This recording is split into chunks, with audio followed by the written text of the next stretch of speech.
And welcome back, ladies and gentlemen. It's that time of the week again where we're going to hear from the man himself, Coach Pettaway, and it's time for that report. Coach, how you feeling this week, sir? I'm doing great, Dr. Prince.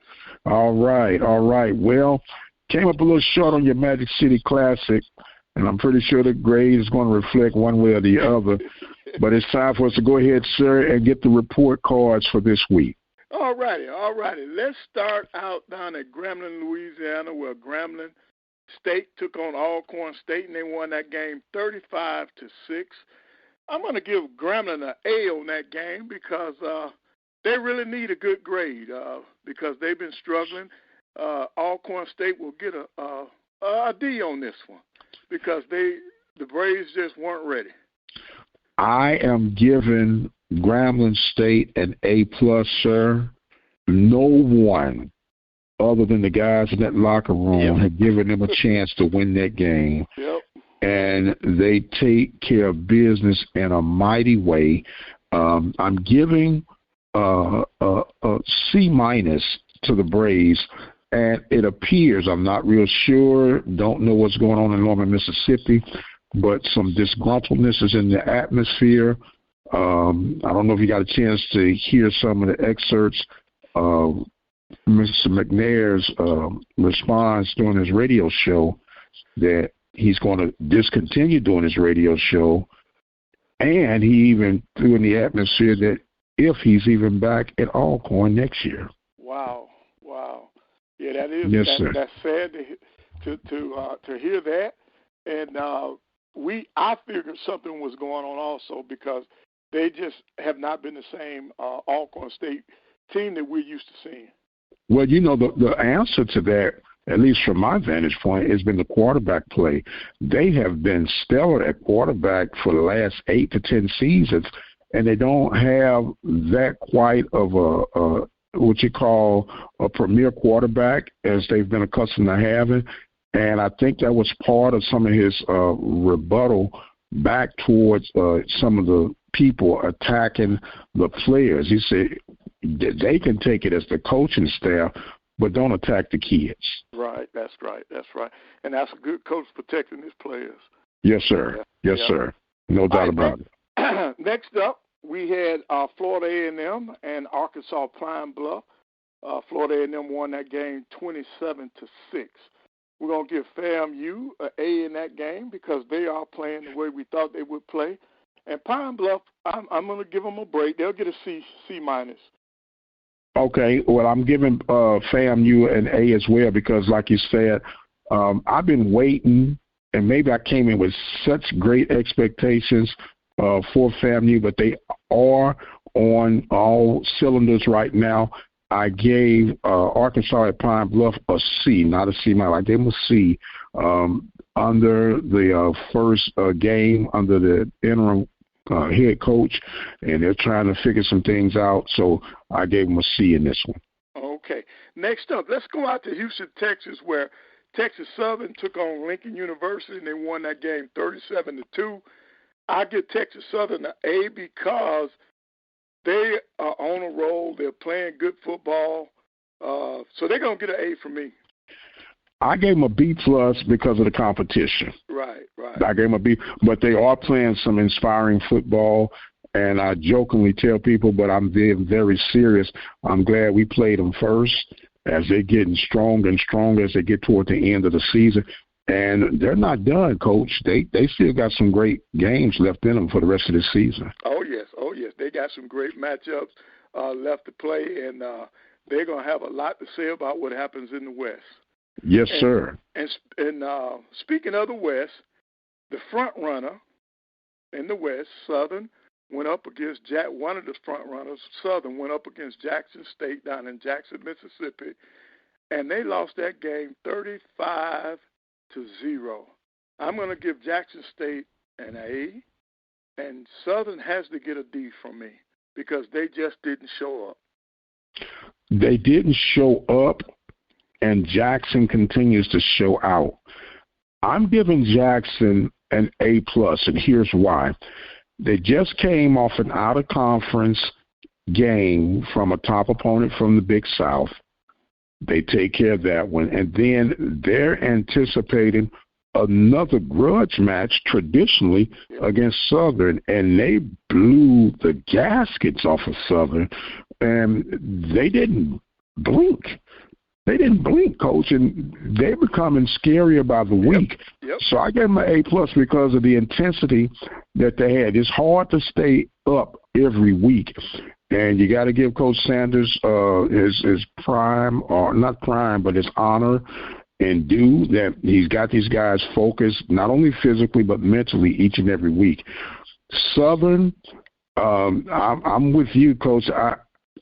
I was going to give the C-, and I'm probably going to stay at a C- because they played a good team in the case of Jackson State, but I was very disappointed in their performance, especially after they scored 35 unanswered points against my beloved Panthers, and they went out and laid an egg against these guys. I was really disappointed in that. Yep, seems like it was a trap game. Yep. Yes, sir. All right, next up, we have your beloved Prairie View A&M Panthers at home against Bethune-Cookman. Prairie View won that game 58-48. All right, I'm going to give your Panthers a B, and I'm going to tell you why. I thought they gave up too many points. 48 points to Bethune-Cookman. That's the most points they've scored all year, and I'm going to give Bethune-Cookman a C. Well, we're going to be somewhat in the same neighborhood. I gave Prairie View a B-. Okay, and I gave Bethune-Cookman, believe it or not, an A, because they were on the road, okay, in a homecoming environment, and they scored enough points to win, Coach. Yep, absolutely. They scored enough points to win. Prairie View had that bend but don't break mentality, but it was too much bending for my liking, Coach. Way too much bending for my liking, but they pulled out the win. And I talked with Coach McDowell, and I said, good teams find a way to win ugly, but the bottom line is that you get the win. And this was definitely an ugly win for the Panthers. And hopefully on this shortened week against Alcorn, they can keep that momentum blowing as they get ready to host the Braves. Okay. And then finally, my Bulldogs, Birmingham against Alabama State, Magic City Classic, over 61,000 people in the stands and another 100 outside on the stadium grounds. Alabama A&M lost to Alabama State 24-17. I'm going to give Alabama State an A for that game because they've been playing some great football of late, and I'm going to give my Bulldogs a C. I'm giving 2 B+, Coach. And the reason I'm doing this is because it was a very spirited, competitive game. Went to the last and yes, sir. And I love games like that. I hate being on the losing end of games like that, but I love games like that. And both teams have been playing some inspired ball of late. And that's what you expect, especially when we tag classic behind the game. You want to see something like that, and that's why I gave both of them a B+. Okay, all right. And that leads us to next week where we do have a couple of interesting matchups. Jackson State comes out to Houston to play one of the hottest teams in the country in the conference, and that's Texas Southern. That'll be next Saturday. And then, of course, you're going to have Southern going to Tallahassee, and we're going to see if they're ready to rebound from that. And what I didn't understand was this Friday contest with Alcorn and Prairie View. Well, let's factor that up to the quote-unquote Dion/ESPN factor. And, we got Thursday night action too, Coach. Right, yeah, my Bulldogs play Mississippi Valley. So right. we got Thursday, Friday, Saturday going on. Now, this game was rescheduled, the Prairie View Alcorn game, back at the start of the season. But it was one of those that was adjusted that many people that wasn't paying close attention didn't notice. And so you have Prairie View hosting Alcorn, which on paper was going to be a big draw, right? Right. Then you have the Dion factor coming to Houston. Right. which is going to be a big draw. Now, here is something that people may or may not be aware of. Michael Strahan, who is a TSU graduate, has been a silent partner for the Deion movement with, things and promoting Deion Sanders games and brand or whatnot. So with the little influence, what they say, money talks. Mm-hmm. So why not set up the trifecta Thursday with Alabama A&M, Mississippi Valley, Prairie View, Alcorn on Friday, top it off with Jackson State in Houston on Saturday. Now, I agree with it. The only thing I disagree, Friday night against high school football. Yes, sir. I don't think that's going to work. Well, because in the state of Texas, just like in Alabama, that's their religion. You don't fool with Friday night because that's for high schools. Yes, sir. All day long and twice on Sundays, sir. Right.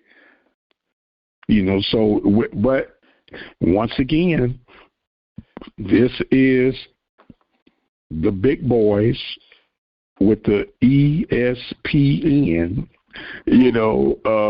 dictating the flow and go of their game. Because I did some inquiry upon it, and I asked, well, was there any way this game could be pushed back to Saturday? And said, no, it's going to have to be on Friday. So go figure that one out. Okay, how does that help Prairie View?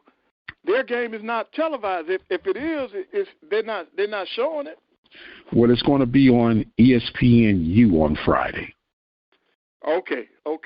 Well, the SWAC website is not showing that. Yes, sir. But ESPN will be in the house on Friday. Yeah, but they're going to have some empty stands because you don't go against high school football.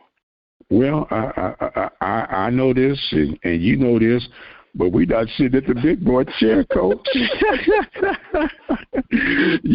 So what we'll provide is the radio broadcast coverage for that game on the network, and those who are out at the high school game, maybe they can lend the ear to the Open Mic Broadcast Network and get a 2-for-1 that Friday night. That'll be good. Well, we got some great games. The SWAC is shaping up. That West is something else. Oh, my. Well, we talked about it at the start of the season, but it is really – and the one that you can thank for all of this is Texas Southern. Oh, yes. Yes, sir. They have been playing – and you got to feel good for Coach Clarence McKinney because he has done this the right way, Coach. Mm-hmm. He has taken on the onsayers and, hey, man, y'all over there looking terrible, this, that, and the other. But I told you at the start of the season, because they had 58 freshmen and sophomore that are now juniors. Right. Build it through the high school. That's the way you build a program. They did this thing the hard way, but the right way. Yep. And they're seeing the fruits of their labor right now. Oh, yes. The fruits of their labor. So it's exciting all the way around. Now, Coach, I want to pivot just a moment for basketball. And I don't know if I got a chance to ask you this, but I'm going to ask now. If I did, charge it to my head and not to my heart. The NCAA is considering going from 64 to 96 teams for the tournament. Do you agree with that move? And then the second part to that is, what type of impact will that have on the other tournaments like the CIT and the NIT tournaments? It'll kill them. It will. Well, the answer to the second part is going to really water down their product. But to be honest, if you go up to 96, it's going to water down the NC2A tournament because now you're going to have teams that really don't deserve to be in that 64 because now you're going all the way up in the 90s. That gives more teams who are going to have subpar seasons an opportunity to play in the big dance. So those early round games are going to be some mismatches. And yes, I just don't like it. I don't like it. Okay, and so you see it being a negative impact on the other. Wow. Now, have you heard any things. I know you got a close connection with the CIT president. Is he nervous about the potential move that's being made? No. We just talked yesterday because that same group is working on a HBCU national championship in basketball. So we met yesterday. No, he's not worried about it because he still will be able to come up with some good teams. Okay. Well, we got some breaking news, man. We got a new championship on the horizon here soon, huh? Yes. It's in the final stages. NC2A has rubber stamped it. We got to get the real stamp put on it, and we may have a black national championship in basketball. Well, Coach, I got to get you on once we get all this finalized. Okay. And Mr. Dwyer, correct? Oh, yeah. Yes, Joe, yes. Okay. Well, Coach, man, that's why I like hanging around you, man. I learn something from you each and every time we get together, sir.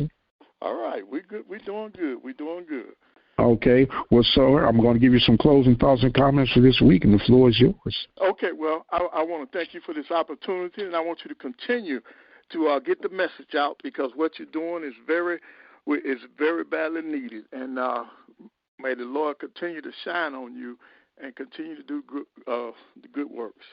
Thank you. Thank you very much, sir. And you have a fantastic day. And if you don't know nothing else, sir, know that we love you here and there's absolutely nothing you can do about it. All right. We love you too. All right, he is the Dean of OU, Coach Van Pettaway. I am the radio guy, Dr. Mike Prince.